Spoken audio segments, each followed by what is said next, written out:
കുഴഞ്ഞു മറിഞ്ഞു കിടക്കുകയാണ് കോട്ടയം ലോക്സഭാ മണ്ഡലം.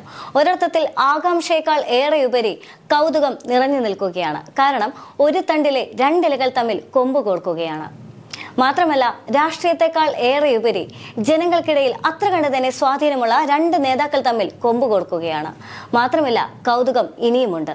1977 കേരള കോൺഗ്രസിലെ വലിയ പിളർപ്പിന് ശേഷം 4 പതിറ്റാണ്ടുകൾ പിന്നിട്ടുകൊണ്ട് വീണ്ടും ഒരു ഏറ്റുമുട്ടൽ ഉണ്ടാവുകയാണ്.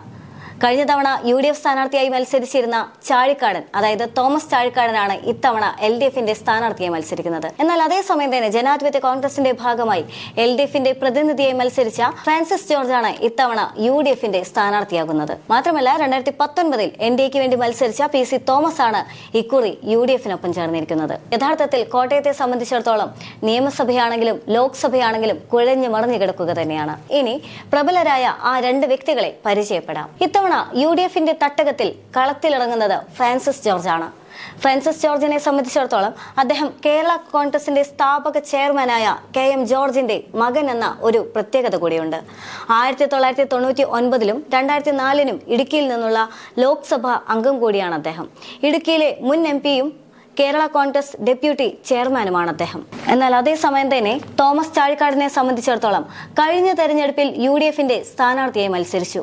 എന്നാൽ ഇക്കുറി അദ്ദേഹം മത്സരിക്കുന്നത് LDFന്റെ സ്ഥാനാർത്ഥിയായിട്ടാണ്. അത് മുന്നണി മാറ്റത്തെ തുടർന്നുകൊണ്ടാണ് ഇത്തവണ ഇടതു പാളയത്തിൽ എത്തിച്ചേർന്നത്.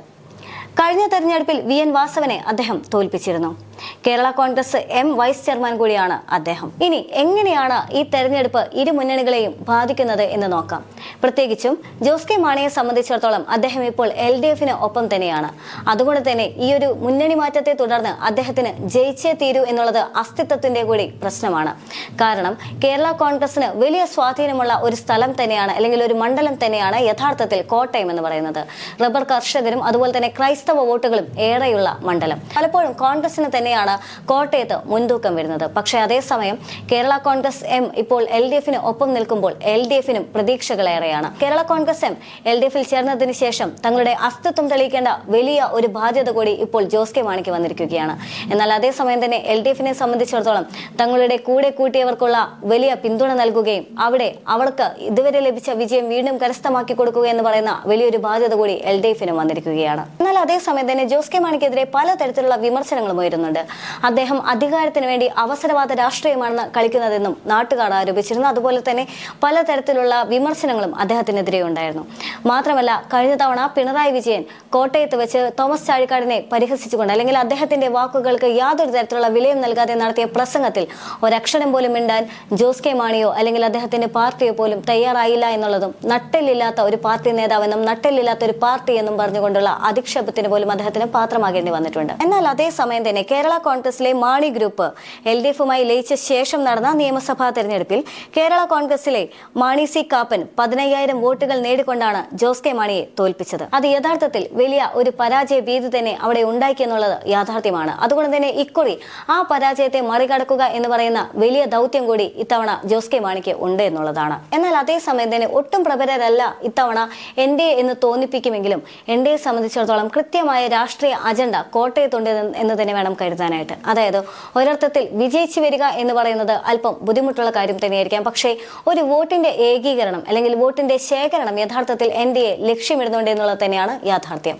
കാരണം അവിടെ ഇപ്പോഴും ആര് മത്സരിക്കുമെന്നുള്ള കാര്യത്തിൽ ഔദ്യോഗികമായ വിവരങ്ങൾ പുറത്തു വന്നിട്ടില്ലെങ്കിൽ പോലും ഒരുപക്ഷെ തുഷാർ വെള്ളാപ്പള്ളി മത്സരിക്കാനുള്ള സാധ്യത ഏറെ ആണ് എന്നുള്ള വാർത്തകൾ വരുന്നുണ്ട്. BDJSന് ഒരർത്ഥത്തിൽ സാമുദായിക വോട്ടുകളെല്ലാം തന്നെ ശേഖരിക്കാൻ പറ്റും എന്നുള്ള തരത്തിലുള്ള ഖ്യാതികൾ അല്ലെങ്കിൽ അത്തരത്തിലുള്ള വിശദീകരണങ്ങളും വിശകലനങ്ങളെല്ലാം തന്നെ പുറത്തു വരുന്നുണ്ട്.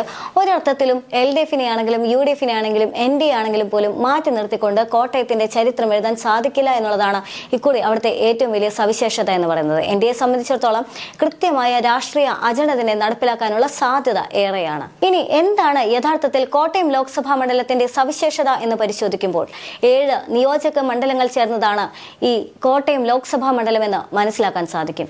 അവിടെ ആർക്കെല്ലാമാണ് മേൽക്കൈയെന്ന് ഇനി പരിശോധിക്കാം. വൈക്കം, ഏറ്റുമാനൂർ, കടത്തുരുത്തി, പാല, പുതുപ്പള്ളി, കോട്ടയം, പിറവം തുടങ്ങി 7 നിയോജക മണ്ഡലങ്ങളാണ് കോട്ടയം ലോക്സഭാ മണ്ഡലത്തിൽ ഉൾപ്പെടുന്നത്. അതിൽ വൈക്കവും ഏറ്റുമാനൂർ എല്ലാ തവണയും LDF-നൊപ്പം തന്നെ നിൽക്കുകയും ചെയ്യുന്നുണ്ട്. അതേസമയം തന്നെ അത് ലോക്സഭയിലാണെങ്കിലും ശരി, നിയമസഭയിലാണെങ്കിലും അവിടെ ഏറ്റവും കൂടുതൽ പ്രാധാന്യം അഥവാ പ്രാമുഖ്യം വരുന്നത് അത് LDF-ന് തന്നെയാണ്. എന്നാൽ അതേസമയം തന്നെ കടത്തുരുത്തി, പാല, പുതുപ്പള്ളി, കോട്ടയം, പിറവം എന്നീ സ്ഥലങ്ങൾ എപ്പോഴും UDF-ന് തന്നെയാണ് മുൻതൂക്കം നൽകുന്നത്.